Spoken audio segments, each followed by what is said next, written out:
இன்றைய முக்கிய செய்திகள். லட்டுக்கான நெய்யில் விலங்கு கொழுப்பு கலப்படம் உண்மைதான். திருப்பதி தேவஸ்தானம் ஒப்புதலால் பரபரப்பு.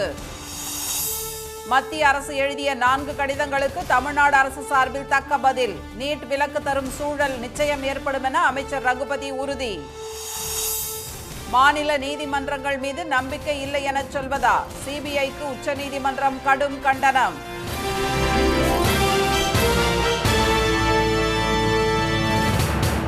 வணக்கம். வணக்கம்.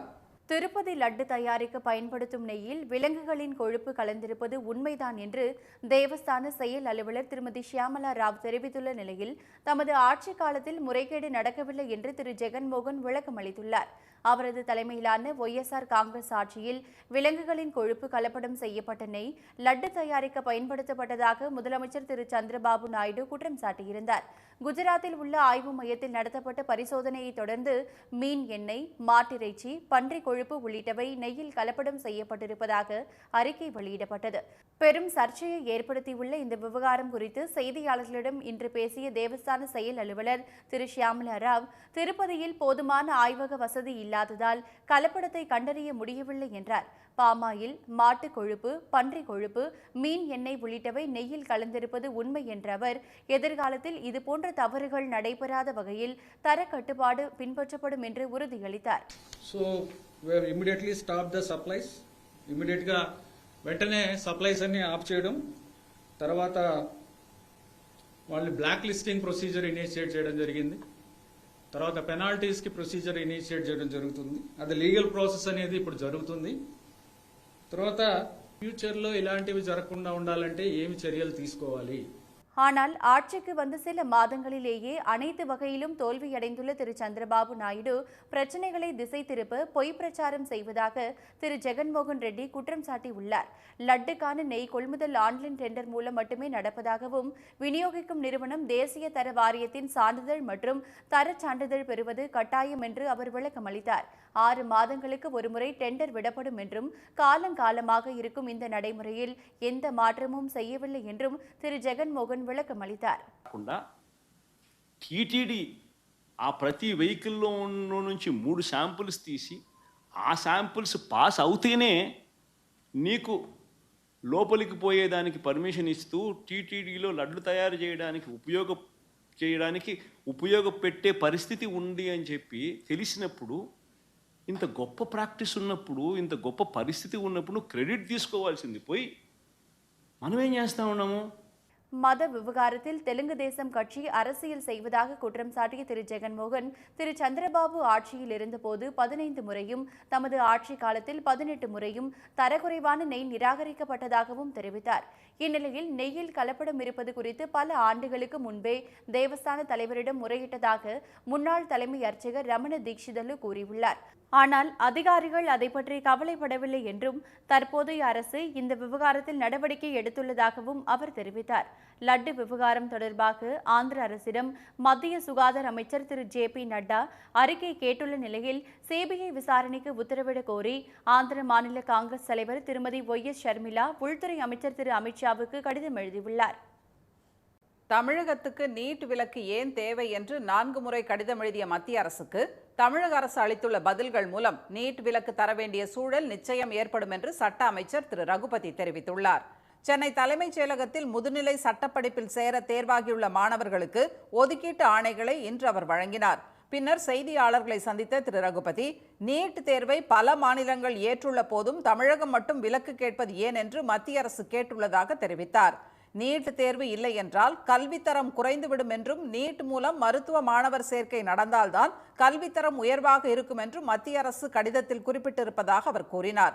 அதற்கு நீட் இல்லாமலேயே இந்திய அளவில் தலைசிறந்த மருத்துவர்களை தந்துள்ள மாநிலம் தமிழகம் என்றும், நீட் தேர்வால் கிராமப்புற மாணவர்கள் பாதிக்கப்படுவதாகவும் தமிழ்நாடு அரசு சார்பில் பதிலளிக்கப்பட்டிருப்பதாக திரு ரகுபதி தெரிவித்தார். தமிழக அரசு பாடத்திட்டத்தின் கல்வித்தரம் உயர்வானது என்பதால் நீட் தேர்வு தமிழகத்துக்கு தேவையில்லை என்றும், 12ஆம் வகுப்பு மதிப்பெண் அடிப்படையிலேயே மருத்துவ மாணவர் சேர்க்கை நடத்த வேண்டும் எனவும் தெரிவித்திருப்பதாகவும் அவர் கூறினார். இதுவரை 4 முறை ஒன்றிய அரசிடமிருந்து தமிழக அரசுக்கு இதற்கான கேள்விகள் கேட்கப்பட்டு அதற்கான பதில்கள் அனுப்பி வைக்கப்பட்டிருக்கிறது. ஏன் தமிழ்நாட்டுக்கு விலக்கு வேண்டும் என்பதற்கான காரணங்களை நாம் தந்திருக்கின்றோம். அதற்கான முன்னுதாரணங்களையும் எடுத்து சொல்லி இருக்கின்றோம். எனவே நிச்சயமாக தமிழ்நாட்டுக்கு நீட் விலக்கு தர வேண்டிய சூழ்நிலை ஒன்றிய அரசுக்கு ஏற்படும். தமிழக அரசின் நீட் விலக்கு மசோதா நீட் தேர்வை அமல்படுத்துவது குறித்த சட்டத்துக்கு முரணாக இருக்கிறதே என்று மத்திய அரசு தரப்பில் கேள்வி எழுப்பப்பட்டதாக தெரிவித்த திரு ரகுபதி, நீட் தேர்வு குறித்து தமிழக அரசுக்கு முரண்கள் இருப்பதால் தான் அது தேவையில்லை என்று கூறியிருப்பதாகவும், தமிழக அரசின் மசோதா மாணவர்களை காப்பாற்றுவதற்கான நடவடிக்கைதான் என்று விளக்கியிருப்பதாகவும் கூறினார். முதலமைச்சர் திரு ஸ்டாலின் டெல்லி செல்லும் போது பிரதமரிடம் நீட் விலக்கு குறித்து முறையிடுவார் என்றும் அவர் தெரிவித்தார். மேற்கு வங்க தேர்தல் வன்முறை வழக்கில் அந்த மாநில நீதிமன்றங்கள் மீது நம்பிக்கை இல்லை என சொல்வதா என்று சிபிஐக்கு உச்சநீதிமன்றம் கண்டனம் தெரிவித்துள்ளது. 2021ஆம் ஆண்டு மேற்கு வங்க சட்டப்பேரவை தேர்தலின் போது வெடித்த வன்முறையில் காங்கிரஸ், பாஜக மற்றும் திரிணாமுல் காங்கிரஸ் தொண்டர்கள் கொல்லப்பட்டனர்.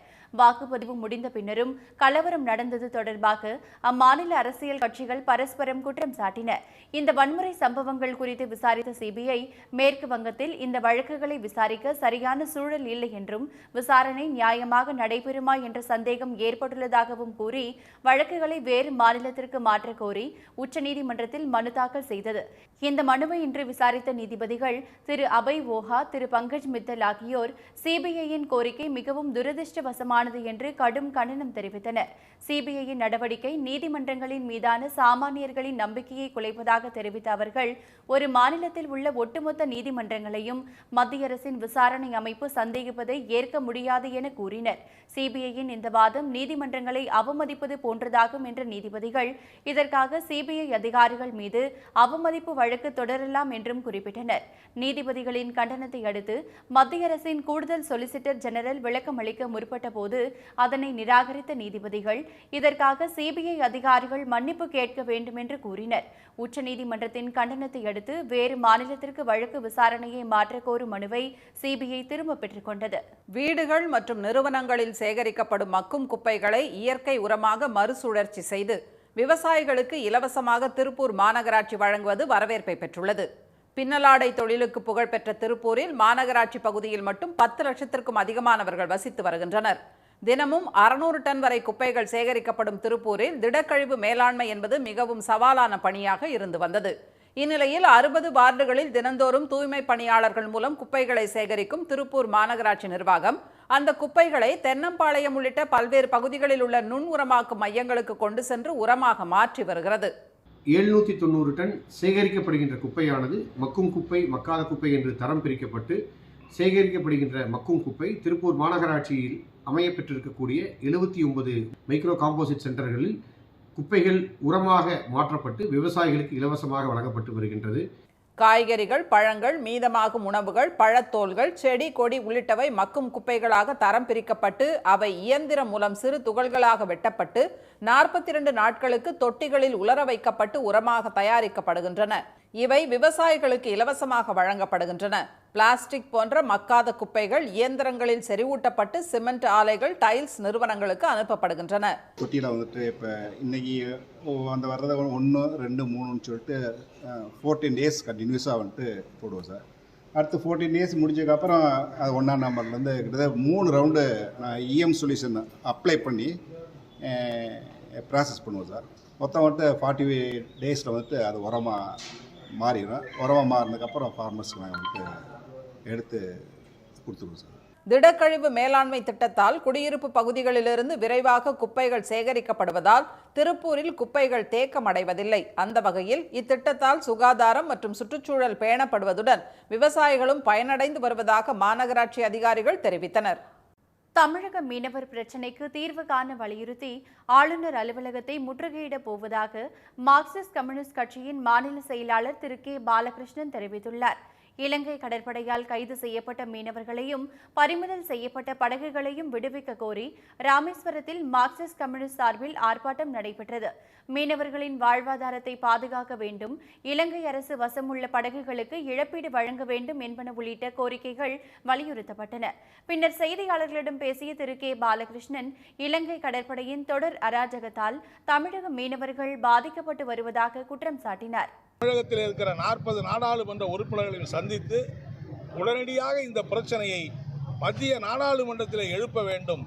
மோடி அரசாங்கத்திற்கு நேராக இந்த கோரிக்கை எழுப்ப வேண்டும். தேவையானால் மாநில கவர்னர் அலுவலகத்தை முற்றுகையிடுகிற போராட்டத்தை இந்த கடலோரத்தில் இருக்கிற 16 மாவட்டங்களில் இருக்கிற மீனவர் சங்க தலைவர்களையும் கலந்து பேசி போராட்டத்தை நாங்கள் முன்னெடுப்போம் என்று.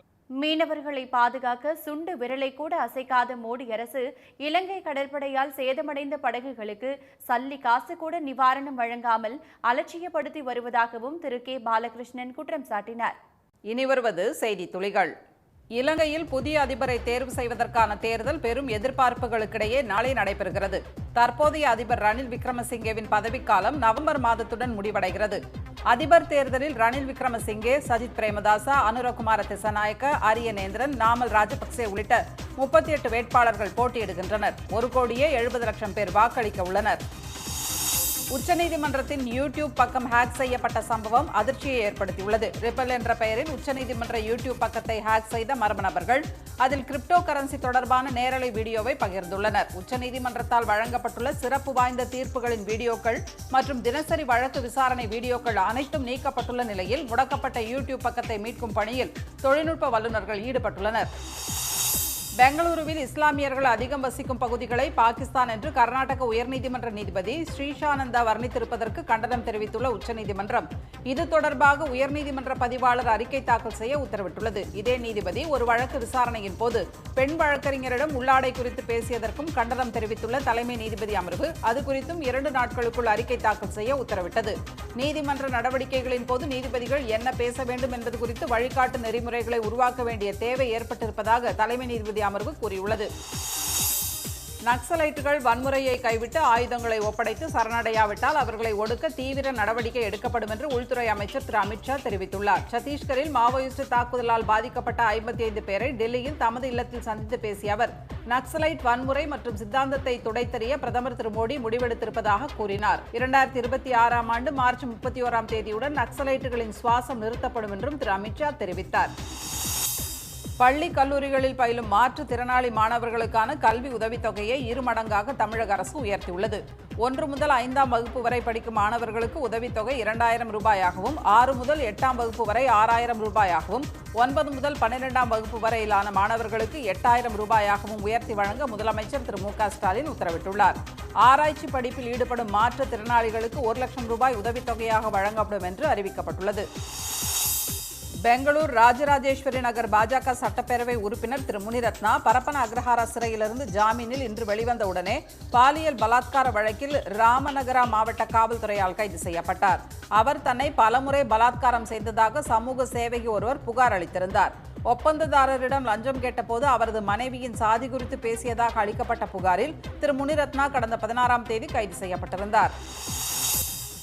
ஈரோட்டில் பன்னீர்செல்வம் பூங்காவிலிருந்து மணிக்கூண்டு செல்லும் சாலையிலிருந்து ஆக்கிரமிப்பு கடைகள் அகற்றப்பட்டன. போக்குவரத்து நெரிசல் ஏற்படுவதாக புகார்கள் வந்ததைத் தொடர்ந்து இந்த நடவடிக்கை எடுக்கப்பட்டது.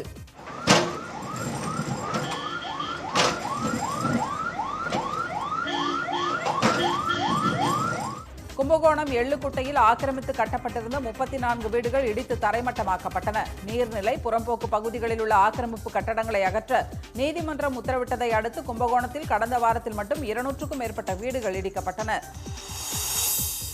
மும்பை பங்குச்சந்தை வர்த்தகம் இன்று புதிய உச்சத்தை தொட்டது. அமெரிக்காவின் மத்திய வங்கியான பெடரல் ரிசர்வ் கடன்கள் மீதான வட்டி விகிதத்தை 0.50% குறைத்ததை தொடர்ந்து 2வது நாளாக இன்றும் இந்திய பங்குச்சந்தைகள் உச்சத்தை தொட்டன. வர்த்தக முடிவில் மும்பை பங்குச்சந்தை குறியீட்டு எண் சென்செக்ஸ் 1359 புள்ளிகள் உயர்ந்து 84,544 புள்ளிகளாக இருந்தது. தேசிய பங்குச்சந்தை குறியீட்டு எண் நிப்டி 375 புள்ளிகள் அதிகரித்து 25,791 புள்ளிகளாக நிறைவடைந்தது.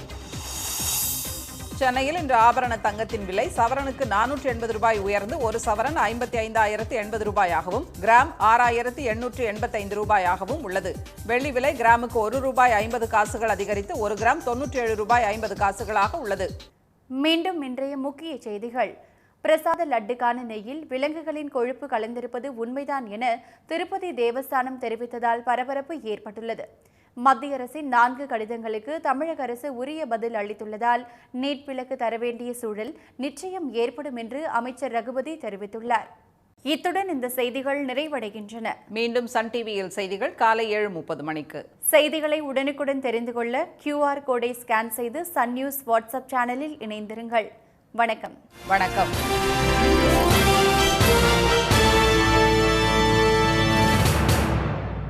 உடனுக்குடன் செய்திகளை தெரிந்து கொள்ள சன் நியூஸ் பெல் ஐகானை கிளிக் பண்ணுங்க.